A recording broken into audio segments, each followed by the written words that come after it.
যারা এখনো পর্যন্ত বাদ, যারা ডিলিটেড, তারা তো অ্যাপ্লাই করবেন, তারা তো ট্রাইব্যুনালে যাচ্ছেন। ট্রাইব্যুনালে তারা গেলেন, তারা যদি জেনুইন ভোটার হন তাহলে তারা ট্রাইব্যুনালে গিয়ে যদি ট্রাইব্যুনালে পাশ করে যান তাহলে তাদের নাম উঠবে। হ্যাঁ, যে ভোটার তালিকা ফ্রিজ করে দেওয়া হয়েছিল সেই জায়গাতে কিন্তু সুপ্রিম কোর্ট একটা দরজা অন্ততপক্ষে খুলে দিল, এবং সেই সমস্ত জেনুইন বিবেচনাধীনদের কাছে এটা একটা বড় স্বস্তি। কারণ আগামী 23 তারিখ রয়েছে প্রথম দফার ভোট এবং আগামী 29 তারিখ রয়েছে দ্বিতীয় দফার ভোট। আগামী 23 তারিখের আগে অর্থাৎ 21 তারিখ পর্যন্ত যারা জেনুইন ভোটার, যারা ট্রাইব্যুনালে পাশ করে যাবেন তারা কিন্তু নাম তুলতে পারবেন। অন্যদিকে 27 তারিখের পরবর্তীতে যারা ভোট দেবেন, 29 তারিখে যারা ভোটার তারা কিন্তু 27 তারিখ পর্যন্ত নাম তুলতে পারবেন। এই সুপ্রিম স্বস্তি নিয়ে আরো কথা বলে জানবো।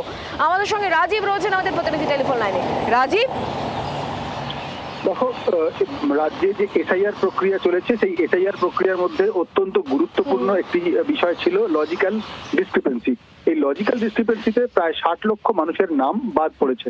60 লক্ষ মানুষের মধ্যে থেকে এখনো পর্যন্ত প্রায় 50 লক্ষ মানুষ তারা আবেদন করেছেন অ্যাপিলেট ট্রাইব্যুনালে। এই অ্যাপিলেট ট্রাইব্যুনাল গড়ে দেওয়া সুপ্রিম কোর্টেরই, এবং সেখানে কলকাতা হাইকোর্টের প্রধান বিচারপতি তার নেতৃত্বে রয়েছেন, তিনি পর্যালোচনা করছেন।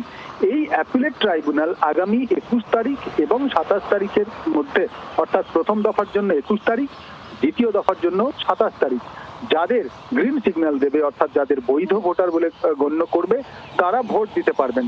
এই নির্দেশ দিয়েছে সুপ্রিম কোর্ট।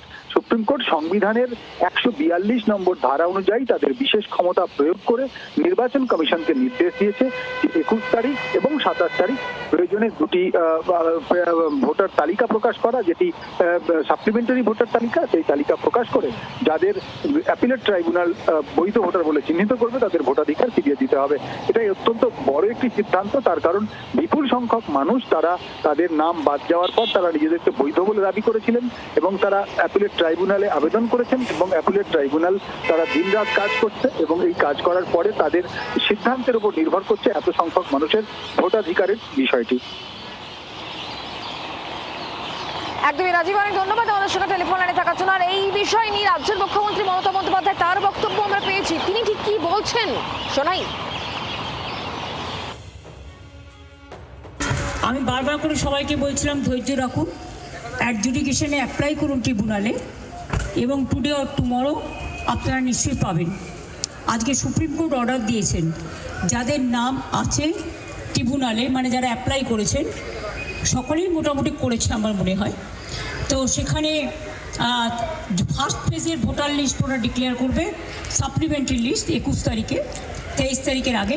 ওটা পেয়ে গেলে আমাদের বুথের সমস্ত কর্মীদের বলবো, আমাদের লিডারদের বিভিন্ন জায়গায়, যে তারা যেন রাতের মধ্যে ভোটার স্লিপ তৈরি করে বাড়ি বাড়ি পৌঁছে দেয়, যাতে ওরা ভোট দিতে পারে যাদের নাম বাদ দিয়েছিল।